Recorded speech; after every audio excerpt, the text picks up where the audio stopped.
2 Maret 2021, tepat setahun, Presiden Joko Widodo atau Jokowi bersama dengan Kementerian Kesehatan saat itu, Terawan Agus Putranto, mengumumkan penyintas COVID-19 pertama di Indonesia. 2 orang terdeteksi terinfeksi virus COVID-19 melalui warga negara Jepang. TNI Polri dan juga tenaga kesehatan menjadi garda terdepan melawan penyebaran COVID-19.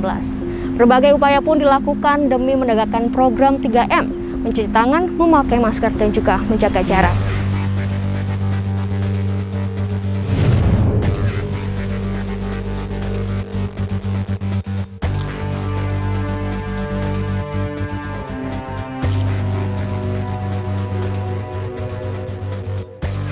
Tentara Nasional Indonesia atau TNI tak hanya piawai bertempur melawan pasukan bersenjata.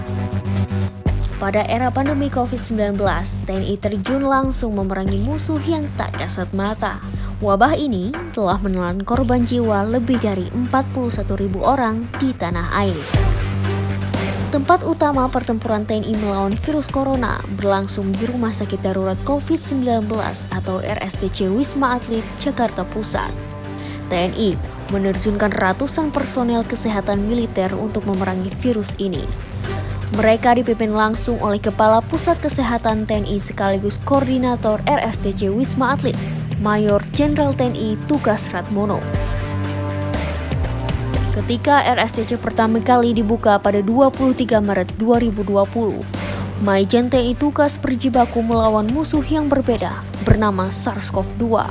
Sekurang ilmu hingga pengalaman di bidang kedokteran adalah modal tugas menangani pasien dalam kondisi darurat. Nah, ini kan Rumah Sakit Darurat Wisma Atlet sudah 1 tahun lebih beroperasi, Pak. Okay. Sebenarnya sudah berapa banyak pasien yang dirawat dan sudah ada berapa pasien yang dinyatakan sembuh? Serta bagaimana nih Pak tingkat okupansinya mengingat beberapa tower di Wisma Atlet ini sempat buka tutup akibat penuhnya hunian, Pak? Kalau sampai saat ini ya kita tercatat dalam data bahwa kita sudah merawat 59.535. Jadi dan saat ini sudah mencapai angka kesembuhan 95,12%. Kemudian saat ini hunian kita 33,47%. Jadi ini jauh menurun ya, dari 1 bulan lalu kira-kira 80% dan saat ini udah turun sampai 33,47%. Dan ini saya kira suatu kondisi yang baik saat ini. Perubahan terjadi pada fasilitas dan layanan kesehatan RSDC Wisma Atlet dari waktu ke waktu. Sejumlah fasilitas ditingkatkan dan dilengkapi dengan peralatan yang memadai untuk menjadi pusat layanan medis COVID-19. Awal-awal itu kita polisinya adalah memang untuk melayani yang ringan dan sedang, ya, serta OTG, ya, orang tanpa gejala. Ya. Namun dalam perkembangan situasi kondisi dinamik dari rumah sakit rujukan yang begitu penuh saat itu, katakanlah saat Januari 2021 ya, ini membuat bahwa kita harus menginovasi layanan-layanan. Contoh, kita harus mendirikan lagi intermediate care unit. Jadi di atas perawatan di kamar biasa. Jadi ini harus pengawasan lebih ketat.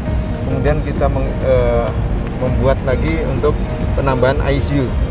Yang waktu itu kita ICU-nya transisi, ya. Kemudian juga high care unit kita tambah terus gitu.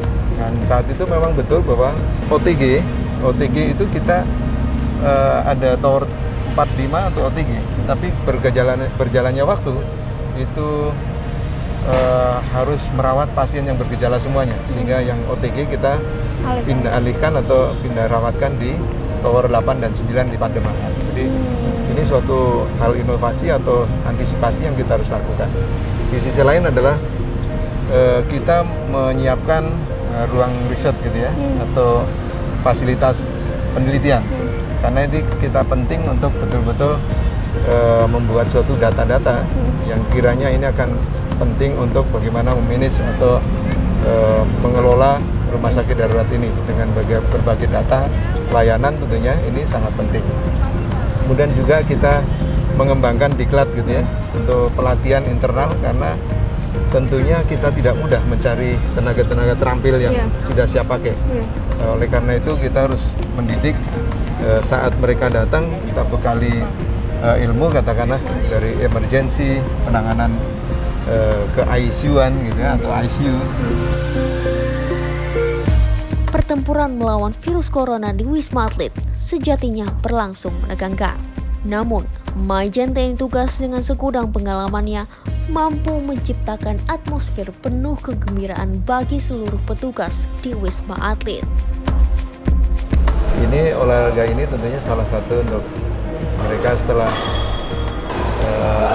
tidak bertugas gitu ya, kemudian melakukan olahraga, dan saya lihat kan cukup seru kan. Tentu tak mudah menerapkan manajemen kerja bagi 2.000 lebih tenaga kesehatan di Wisma Atlet yang beroperasi penuh selama 24 jam. Shift dirancang dengan cermat agar para garda terdepan sigap mengemban misi kemanusiaannya. Ya sampai saat ini kita bersyukur ya, nggak ada yang fatal gitu ya. Paling terkonfirmasi oke, segera tangani terus gini, sembuh lagi, main lagi gitu ya. Maka kita betul-betul wanti-wanti untuk bagaimana perlindungan nakes, dokter, perawat, tenaga kesehatan lainnya yang tentunya langsung di front line, betul-betul kita jaga untuk kesehatannya gitu. Dan salah satu itu ya dengan shift, walaupun idealnya shiftnya adalah 6 jam, tapi kita pakai 8 jam, tentunya dengan memperhitungkan tingkat kelelahan dari para nakes atau dokter ini. Setelah itu kan 32 jam berikutnya istirahat. Rumah Sakit Darurat COVID-19 Wisma Atlet Kemayoran terdiri dari 10 tower yang bisa menampung lebih dari 10.000 pasien.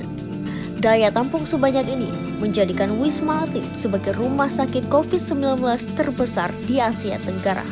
Maka, integrasi digital menjadi salah satu kunci penting. Dengan visi digital, Majen TNI Tugas Ratmono berhasil mengelola Rumah Sakit Darurat COVID-19 Wisma Atlet Kemayoran sebagai acuan pengelolaan rumah sakit untuk merawat pasien COVID-19 di tanah air.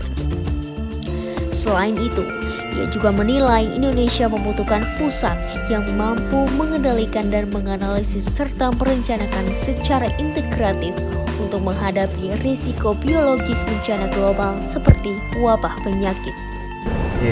Ke depan bahwa diperlukan tentunya suatu katakanlah kita namakan pusat kendali dari ancaman biologi atau wabah yang terintegrasi.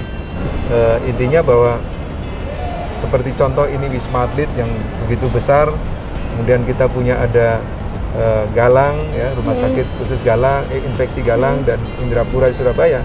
Ini kiranya menjadi cikal bakal yang cukup bagus untuk dikembangkan menjadi pusat ancaman pengendalian ancaman biologi ini.